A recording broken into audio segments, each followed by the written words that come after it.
China వాళ్ళకి పాకిస్తాన్లో చుక్కలు చూపెడుతున్న ఉగ్రవాద సంస్థలు, అక్కడ దృష్టిలో ఉగ్రవాద సంస్థలు, ప్రజల దృష్టిలోనేమో పోరాట సంస్థలు. పాకిస్తాన్లో ఉగ్రవాదులు రెచ్చిపోయారు, 2 వేర్వేరు చోట్ల దాడులకు పాల్పడ్డారు. ఈ ఘటనలో 5 చైనీయులు, ఓ పాకిస్తానీ సహా 4 ఉగ్రవాదులు మరణించారు.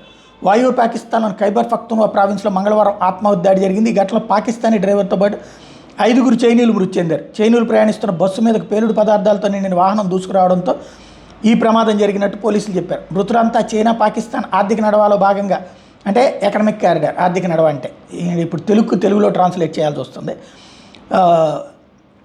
దాను జల విద్యుత్ ప్రాజెక్టు కోసం పనిచేస్తున్నట్టు అధికారులు వివరించారు. ఈ దాడికి ఇప్పటివరకు ఏ ఉగ్రవాద సంస్థ బాధ్యత ప్రకటించలేదు.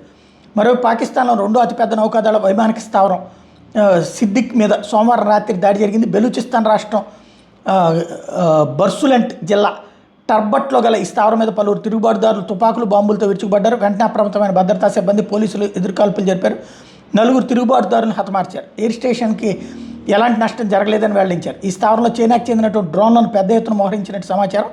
ఈ దాడికి బాధ్యత వహిస్తూ బలూచిస్తాన్ లిబరేషన్ ఆర్మీ ఓ ప్రకటన విడుదల చేసి తమ కాల్పుల్లో పాకిస్తానీ బలగాలకు చెందిన 12 మంది మృతి చెందారని చెప్పింది. వారం రోజుల్లో ఈ ముఠా ఇలాంటి దాడికి ప్రయత్నించడం ఇది 2వసారి.